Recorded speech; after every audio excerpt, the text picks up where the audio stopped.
Hey everybody, this is Sam from West Virginia Sports, and like we told you, we're going to be coming to you at various times of the day. We're going to try to get at least one episode in a day about some topic. We're going to be doing different topics. This is episode 2, and we're going to be talking about middle school. We've kind of entitled it Middle School Dreams and then terrible coaching tactics that go along with it. So we're gonna be kind of talking about those two different topics.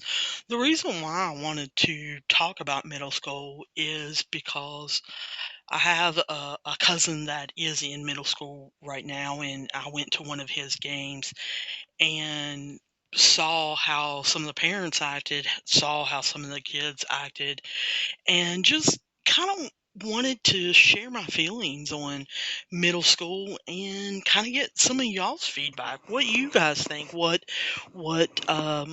you feel, and whether I'm totally wrong or maybe I'm a little bit right, because we're all going to go pro in something else. And that's what we need to be teaching our kids.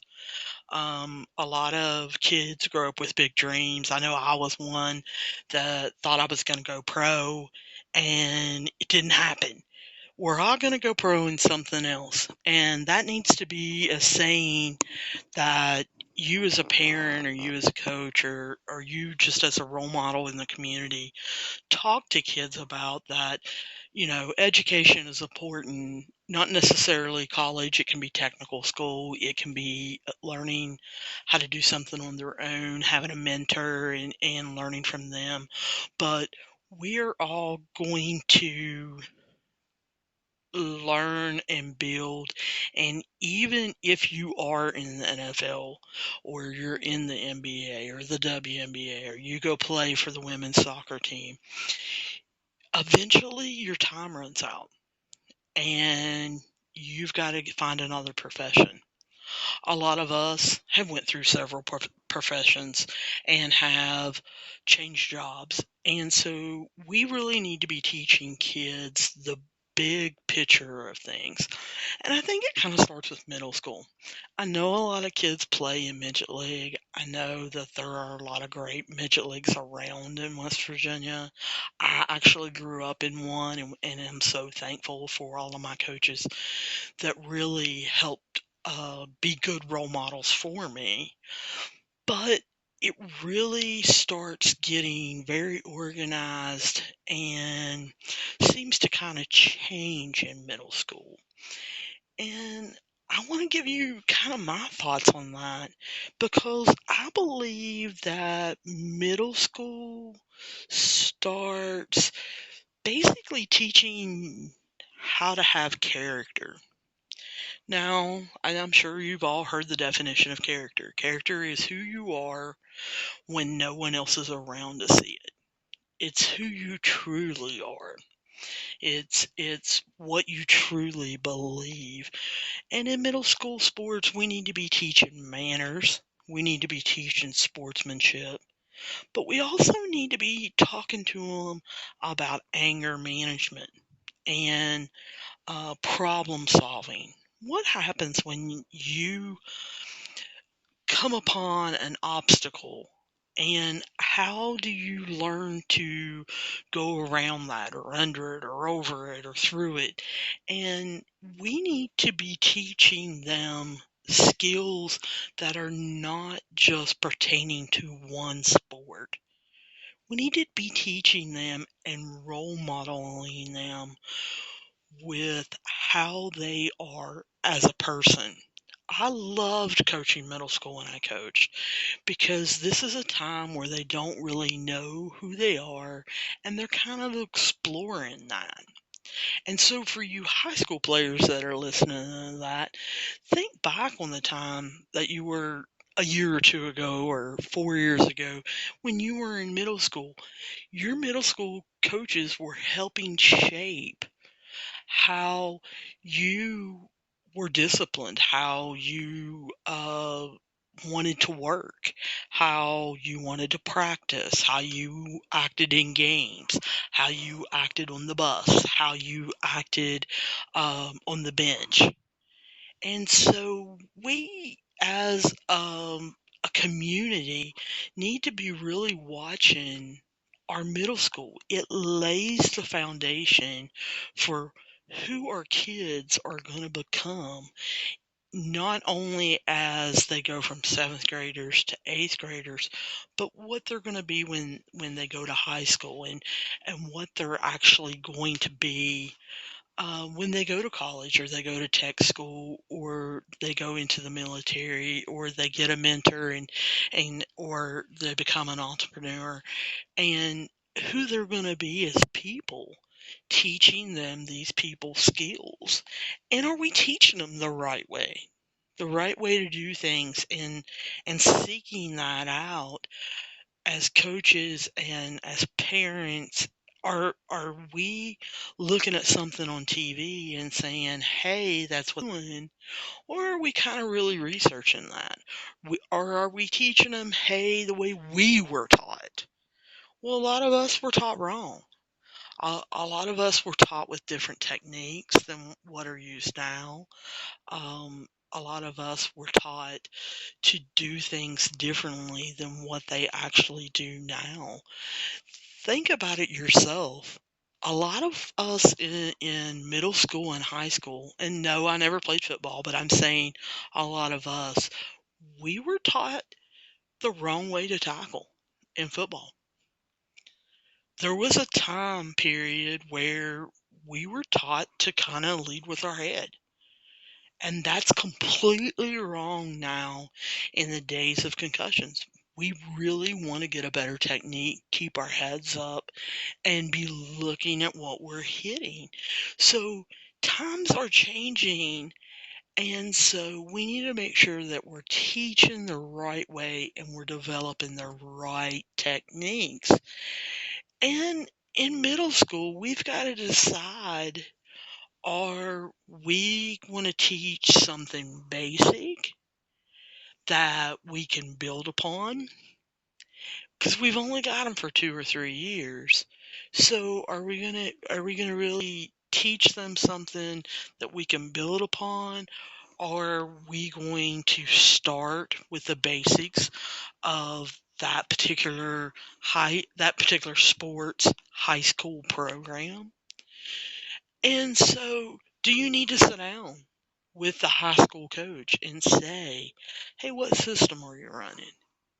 Do you need to talk to them about some basic drills that they run? Or what are some problems that they saw last year with the eighth graders coming up? Where were the holes? Are you going to run a completely different system, but that system teaches the techniques and skills that will suit your high school? Are you kind of going to go out on a limb and you're just going to teach your own thing? And they're going to have to learn a completely different system in high school. Is your high school system in flux and you don't even know what your high school coach is going to be running, or they won't talk to you? So that's kind of where we stand. What are we doing?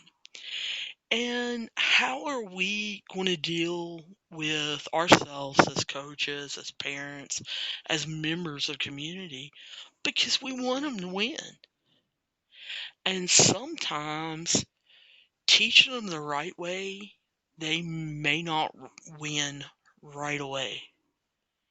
When I was hired as a head coach, I took and did the system that I knew the best, and I really didn't consult with the high school coach in my area. And I really regret that. I wish that I would have sat down and talked to her and found out a little bit about the system that she was running, but I didn't have that confidence. I started coaching at a young age, and I didn't sit down with her. I didn't go over the drills that she was running, what things she was emphasizing. Um, because I was so young, I kind of thought I knew it all, and I thought I knew what I was doing. And so I ran the system that I knew best and taught what I knew, did a lot of drills.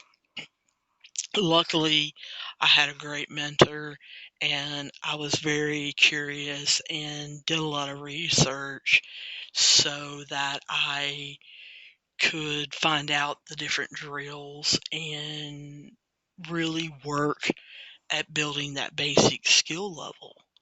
And I had a really great team first year that I coached in middle school. But we came out and we played the toughest team in our conference, and we lost by 3 points. And it was such a blow to me because, like I said, I was young. I really didn't understand that middle school is about building them, it's about getting them to be better.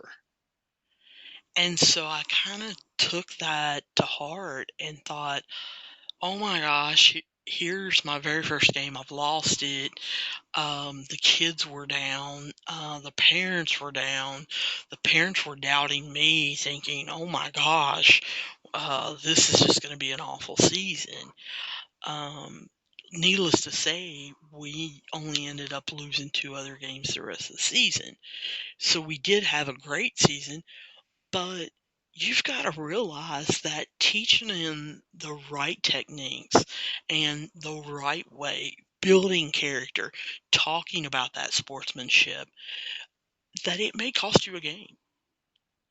I can remember my third season that I coached. I had a player who was absolutely excellent. She's an excellent person, and she was an excellent player. I'm still in touch with her to this day. Um, but she had an issue where she liked to listen to her dad, and he liked to coach from the stands. And I had called a timeout, and I said, "Look, we're up by this many points. We're not going to shoot right away. We're going to pass the ball 3 times before we shoot, or it has to go into the post. Once it goes into the post in basketball and it kicks back out, then we can shoot. But I don't want a lot of dribbling. I want us to work on our passing. I really work on our movement." And so I was watching us on offense, and I heard her dad say, "You're open, shoot it." And the next thing I know, there the ball goes flying to the basket. Now, she made it, but that wasn't the point. The point was about listening to directions, following directions, listening to your coach.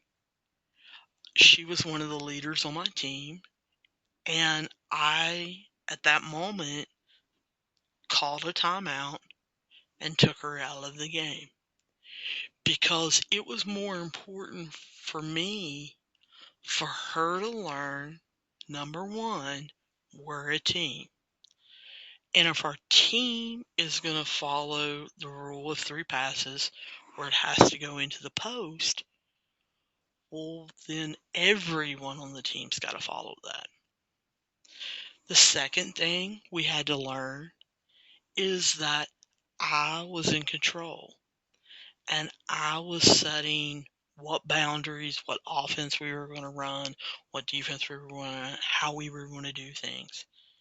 Not a parent in the stand, not a member of the community in the stand or anything like that. So I sat her down, and at first she was pretty angry and she didn't understand. And she sat beside me on the bench, and I am basically talking to her in the same way I'm talking to you guys, and I'm explaining this to her. And she got mad, and her first comment back to me was, "But I made it." Well, kids sometimes have to understand that things happen and the outcome's right, but how you went about it was wrong. Just because, you're driving a car and you're driving way too fast while it's raining and you hydroplane, but you don't hydroplane into the tree, doesn't make it right that you were driving too fast.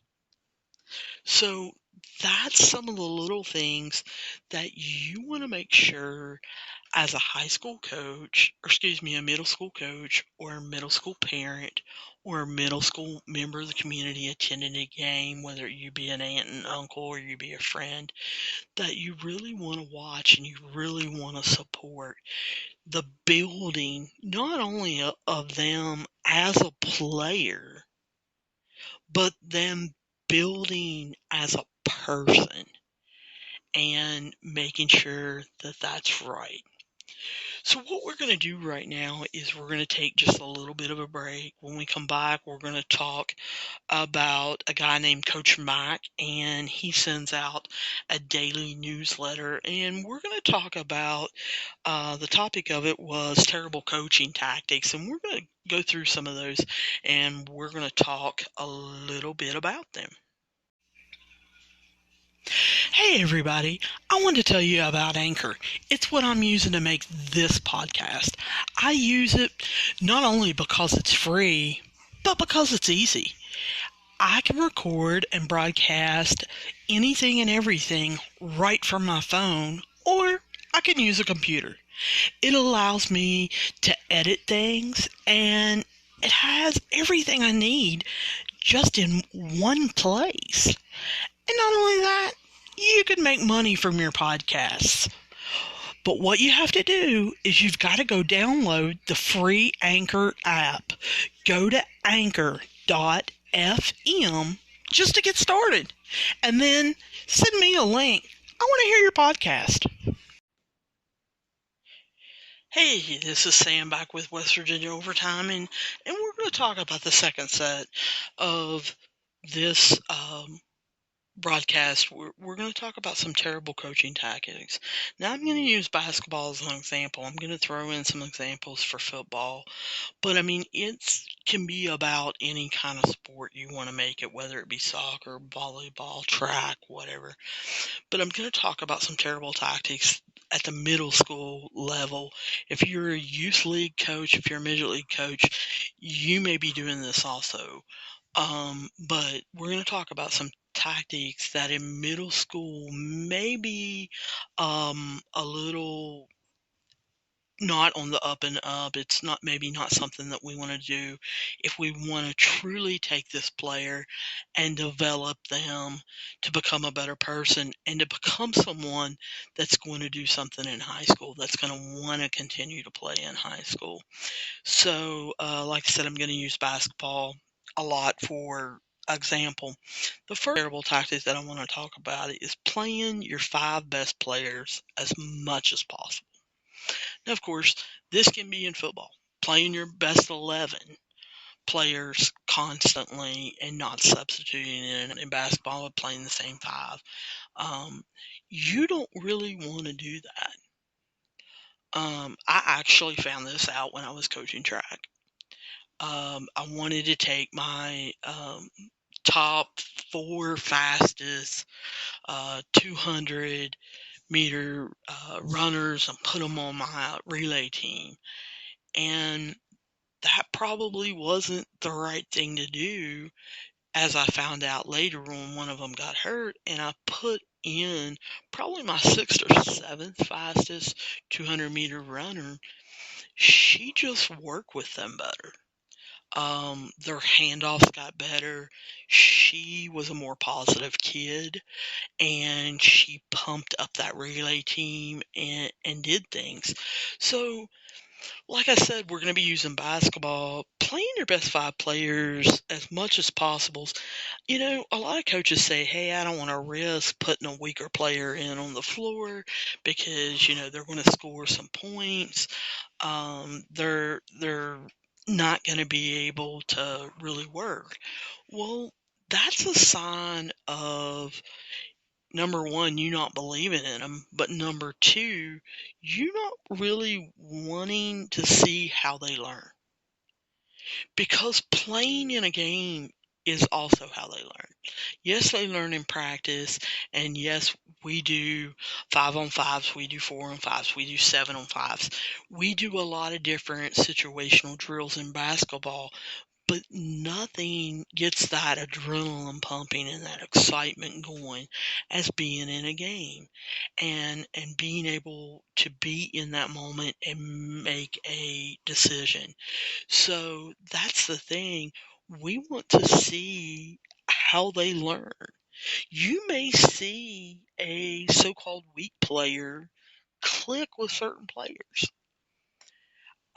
It's kind of amazing. It happens on almost every team that I've seen where there are two players. They're not of the same capability um, on the floor, but because they're best friends and they know each other and they can finish each other's sentences, when they're on the floor together, they make each other better. Even though one player may be your seventh best player, when they're on the floor with your best player, they rise up a couple levels. And the only way you're going to know that is by taking your so-called weaker players and putting them in the game with different players, different starters, and doing different mixes. And you want to do that a lot in your scrimmages, but your first couple games, you kind of want to see who clicks with who. And also, getting them in the game sometimes in middle school really gives them a sense of what they're working for. They think they're doing the right thing, the thing that you want them to accomplish in practice, and they're not understanding why they don't start. By putting them in a game, they may see what you're talking about as far as positioning themselves for a rebound. They may see they're not actually doing it the correct way. And so you can teach them so much by not always putting the five best players on the floor the whole entire game. And the other thing that I really want to warn coaches and parents and members of the community is you shouldn't want the five best players on the floor all the time, because what if one of them gets injured? You want people with experience on the bench that have been in game time situations that can help your team and kind of step up. Another terrible coaching tactic that I see is that they run certain defenses, and I'm just going to use basketball for an example. I see when I watch middle school basketball, a lot of coaches using this tight 2D, packing it into the paint, and just daring people to shoot outside shots because they believe that middle school kids can't make them on a consistent basis. Yeah, you may have one on a team that can, but the other four can't, and so they really try to pack it in the paint. It's a proven fact that 85 to 90% of the points scored in a middle school game usually come from somewhere in the paint pretty close. A lot of them off of rebounds. And so a lot of coaches want to do that in order to win. But what are you teaching them? Are you teaching them to talk? Are you teaching them to switch? Are you teaching them how to go out and actually guard someone, how to guard different players? Using basketball as an example, you know, there are basketball players that are drivers. Well, if they're going to drive on me and I'm not as quick as them, I want to play off of them. There are certain players that are shooters. Well, if I'm guarding a shooter, I want to get up closer to them because I don't want them to shoot the ball. So if you're packing it in, you're not teaching players to make decisions and to know, hey, this person's a driver, I need to play him this way. Hey, this person's a shooter, I need to play him this way. You're not expanding their knowledge. It's the same thing in football. I see some middle school football teams, they crowd the line and they play run defense constantly, and they just kind of dare a team to pass. Because in football, at the middle school level, there's not a lot of teams that pass. Yeah, they have a couple pass plays, but most defensive middle school coaches think, well, if I'm blitzing them and I'm crowding the line, they're not going to be able to pass anyway. Well, what are you teaching your players? Are you really expanding their knowledge? It all comes down to, a lot of times, we're just not teaching the game. We're not getting them to learn the basics because we're trying to win so much. And we don't realize, if we give them a good foundation in the game and of all of the basics, they're going to be better for it. They're going to be a better team for it. They're going to be a better person for it. And they're going to be better players, especially when they get to the high school level.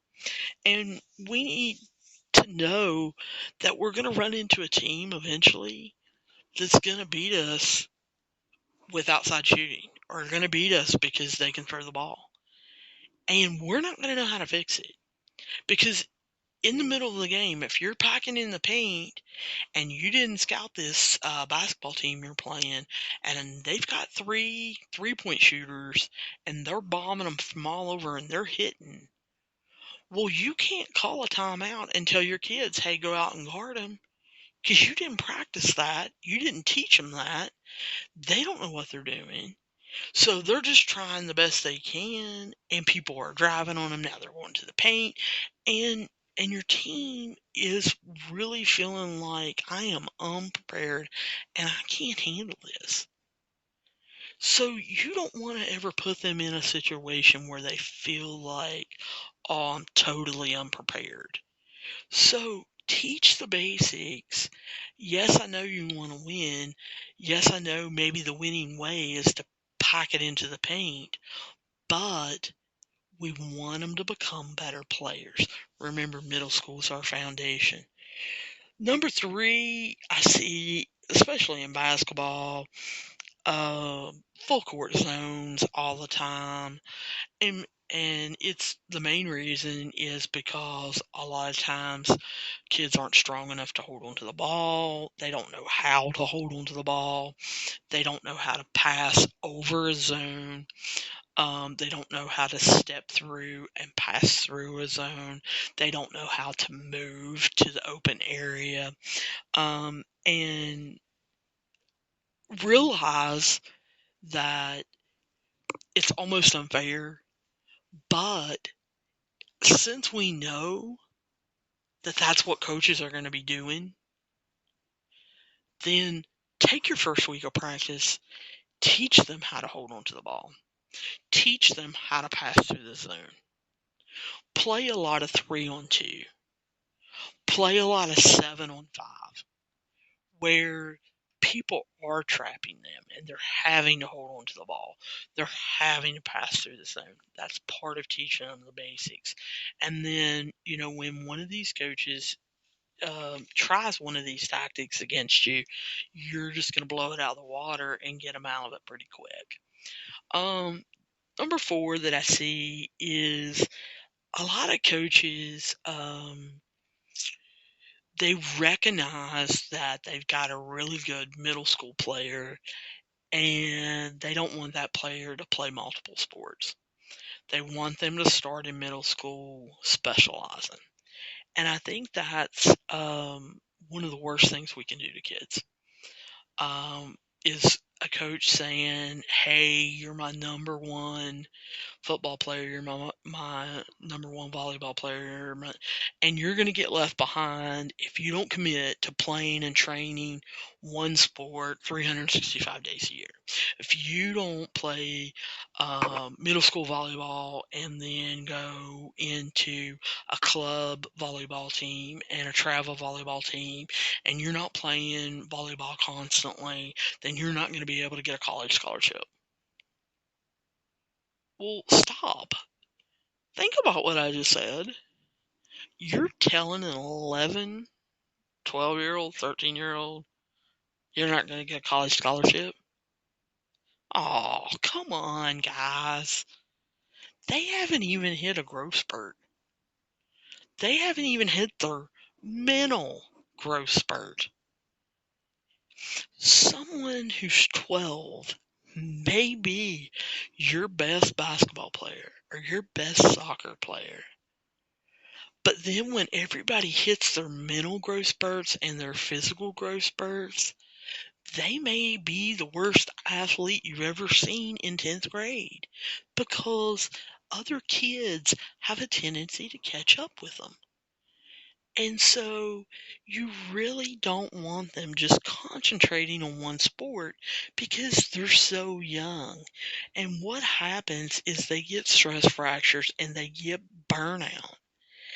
And at the middle school age level, don't make them specialize. Now, if that's the only sport they like, hey, have at it. But if they've got 3 or 4 sports that they want to play, that they enjoy, that their other friends play, hey, let them. If you can have the time, parents and the coaches and the people in the community, if you can make the time for them to play 3 sports and don't care to run them around, then let them do that. Realize, coaches, that they need family time. And I think a lot of times we overschedule kids. We want them to go to basketball practice, and then we want to run them to the batting cage, and then we want to run them here and there, and we're not scheduling our family time where we're getting to know our own kids, where the community's getting to know our kids. We're not scheduling enough time for their homework. We're not working with them on their homework. At the middle school age, they should be also learning some service projects and doing good for others and expanding their interests. I hate to say it, but there is more to life than sports. And this is coming from a sports fanatic. I've been a sports fanatic since I was about 7 or 8 years old. But there is more to life than sports, and you need to make sure that they have other interests than sports. That, maybe they're in the band, or they're in show choir, or they're in the club, they're at a French club, or they're in the honor society, or whatever. You try to get them to connect.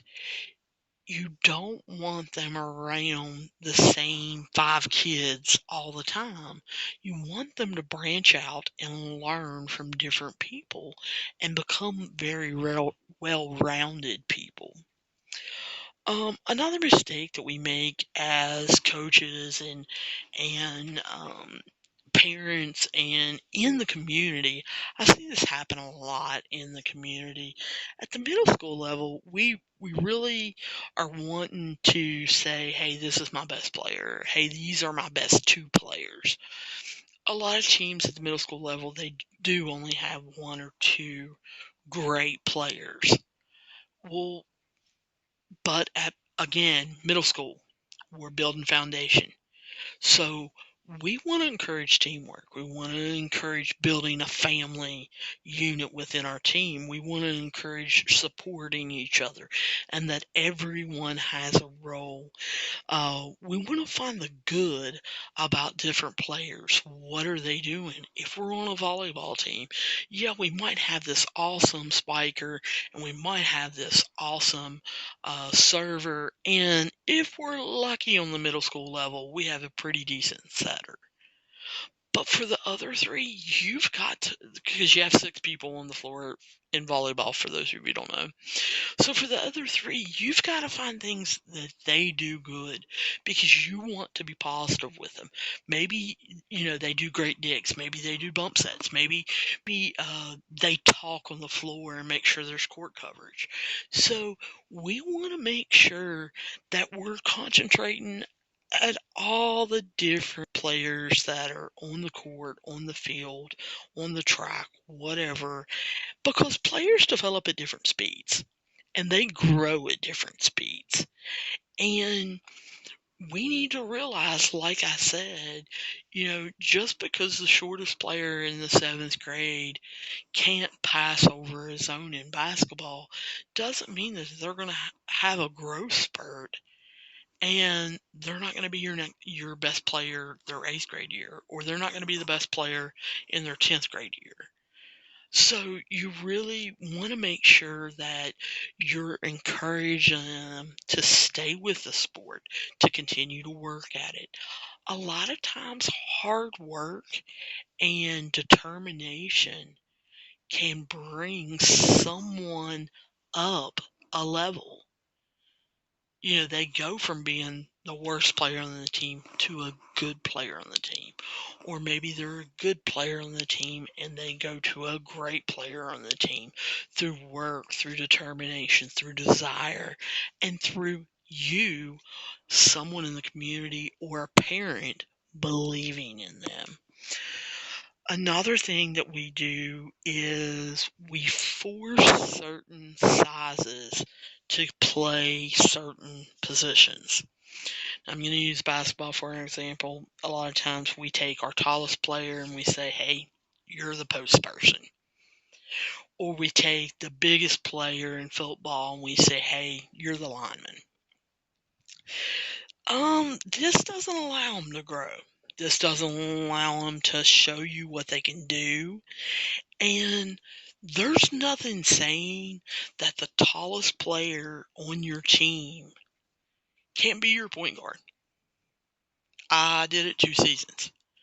My very first season, the girl that had played in the post the year before, and she thought that's what she was going to do, I actually had her be my point guard.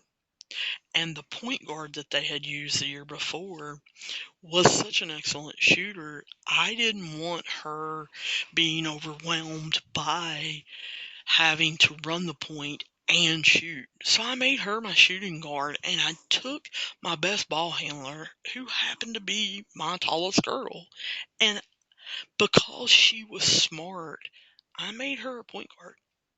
She was an excellent passer. She read the floor. She reacted really well. And yes, she played in the post on defense, but she was my point guard. When I wanted to run my team, she was one of my leaders. And so that was something that I saw, and I just kind of broke with tradition. It didn't always set well with the parents. A lot of people in the community thought I was crazy, but it worked for our team. Why can't you take a big player and try them out at quarterback? Maybe they're really smart. Maybe with their size, they can run the ball and get through openings. They can stiff arm people and get around the edge. But they also, because they're bigger, they may be stronger and may be able to throw the ball down the field. So don't automatically take that big player and make them a left end. You want to make sure that you're trying kids at different positions and you're doing what's right for your team, and that you really are giving them the benefits and telling them what their strengths and weaknesses are. Now, the last thing that we're going to talk about before we end this is one of the coaching tactics that we see is that people run set plays with maybe one option or two options. And when that option gets cut out, the players don't know what to do. What we're doing when we run a play and we don't put in different options, we don't teach them how to think, we're creating a bunch of robots. And I've seen a lot of teams in middle school that's exactly what they look like. They look like little robots out there. And you can tell when they run up against a better team and they stop that one option, the team kind of freaks out, and you can see the coach will have to call a timeout to chill them out. And sometimes they'll switch plays, or sometimes they'll come up with that second option. But if your kids can't read and react and know different options and be able to handle that, that's one of the things you're supposed to be teaching them, is problem solving. You want them to have the opportunity to make decisions, but also to make mistakes. Think about it. You that's sitting here listening to me, what happened if you never made a mistake? Would you ever learn? When you take a test, whether it be for work or you took a test in high school, you took a test in college, what are usually the questions you remember? The ones you missed, or the ones you had problems with, or the ones you doubted. That's how we learn. Don't be afraid to allow your kids to make mistakes, because that helps their long-term development. And that's what middle school's about. It's about teaching problem solving. It's about teaching character. It's about teaching them to deal with frustration. It's about teaching them how to deal with obstacles and to get their long-term development started. So start teaching them different options. Yes, it takes longer. Yes, you may have to go over it more. Yes, you may have to remind them until you're ready to bang your head up against the wall. But in the long term, you're creating a better person.